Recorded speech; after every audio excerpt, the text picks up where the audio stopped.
Canal signs, welcome to your reading for the period of April 6th until April 12th. Happy Easter to everybody. If this reading resonates with you, consider a personal reading. My email is on whatever page you are viewing. Just send me an email and we can go ahead and work that out. Since it is April, we're starting off with Aries. So Aries, you're feeling neglected and abandoned this week by another person. This person is putting work and financial matters before your needs and or your family's needs. While you see this as unfair and being left at home, the other person sees it as a need to find a better opportunity to better your lives or survive. Okay, so they're trying to do this so that they can make the lifestyle better for the both of you, or at least that's how they're kind of seeing it. Try to be compassionate and see things from their perspective. Are they doing this because they want to, or are they doing it because they must? Next, we have Taurus. Taurus, you're taking a gamble this week in the hopes that it will improve your current situation. There's a fair amount of risk and you feel that luck is on your side. Someone does not want you to take this risk, and this causes tension, but you're adamant thinking that you are certain. Unfortunately, it doesn't look as though you are right, and you may suffer significant financial loss. Ask yourself if it's worth the risk financially and especially personally. Sorry. Next, we have Gemini. You're having a difficult time building your inner strength and confidence this week. We do have the card of Leo here, if that resonates. You're doubting yourself and your abilities. What seems to be adding to this is either a change amongst a group of friends, some type of betrayal, or an affair that makes you feel lesser. Take a break from it all and decide not to let external influences determine how you feel about yourself this week, okay? Cancers, you're hesitant regarding a strategy or moving forward on something. There's too much risk associated with it, and you want to be certain and that everything is carefully thought out before you take one single step ahead. Unfortunately, your reluctance to move forward now has you stuck in an unhealthy and stagnant situation that you are clinging to unnecessarily. We do have the card of the Death card here, which is the card of Scorpio, if that resonates. Try not to be so resistant to change and try to let it go. Next, we have Leos. You are surveying many opportunities and choices you have that lie ahead of you.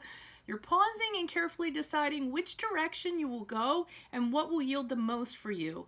Whatever you decide will end up manifesting wondrous things for you that will change your life vastly for the better. In fact, you feel powerful, as though you magically waved your wand and everything fell into place exactly as you wished it to be. So it looks like you guys have a good week ahead of you. Virgos, you're trying to decide between two prospects. One is safe and comfortable, the other is uncharted territory. You know that the second path could hold incredible things, since the greatest success comes with taking the biggest risk. However, you're doubting your abilities to take that risk. Feel the fear and do it anyway. Go ahead, take a chance, right? Next, we have Libras over here. You're having a difficult time with a decision this week that has a catch. We have the card of Gemini here, if that resonates for you.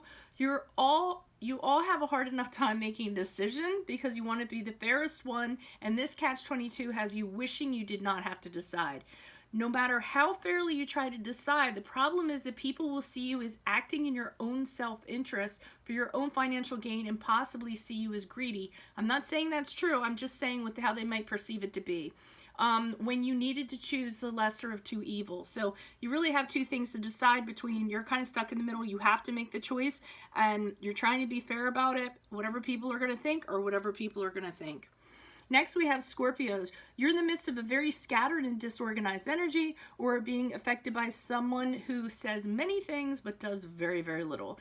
You do not plan to stay in this situation any longer than needed, nor do you plan to make compromises. Additionally, you feel as though you sacrificed far more than you should have and will be setting a deadline for when you decide to walk away from this. Next, we have Sagittariuses. You have created a new opportunity for yourself in the financial or practical realm. It appears you've made lemonade out of lemons, and you're an asset to a boss, a team, or clients. Your quick thinking, optimism, and charm has you at a very advantageous position. Your focus is so concentrated on this that you've isolated yourself and cut yourself off from those dear to you, such as friends and family, so that you can fully pursue it. So just be careful of that and try to reach out to those people from time to time. Next, we have Capricorn. You have many, many conflicting priorities this week. Try as you may to get everything sorted out, they continue to swirl around you in disarray. It's hard for you to get control of anything, and it leaves you feeling a little bit scattered. Remember, how do you eat an elephant? One bite at a time. Focus on one priority at a time in a cool fashion, and don't get panicked or upset by the background noise. Next, we have Aquariuses. You are very troubled by a very difficult energy this week. This person insists on having their way and refuses to entertain any other notions or anybody else's notions. In fact, when you try to communicate with them to arrive at another solution, they stubbornly refuse. They also feel very entitled and are used to getting what they want when they want it. Since this type of attitude affects you greatly, try not to let them and detach for your own well-being and balance this week. And then finally, we have Pisces. You all are suffering extreme heartbreak, loss, or betrayal as a result of a relationship or some other emotional connection. This person took advantage of your kind, nurturing, and caring nature. However, you've come out a better person, as this is teaching you, or will teach you, that you can still be caring, but be empathetic rather than sympathetic. Whatever this situation was, you allowed yourself to become lost in it, but you'll move forward a more emotionally mature person for having experienced it. So that's all I have for you guys this week. Stay healthy. If this resonated, consider a personal reading. Send me an email. I would love to hear from you. Otherwise, adios from Veronica Garnett. Bye.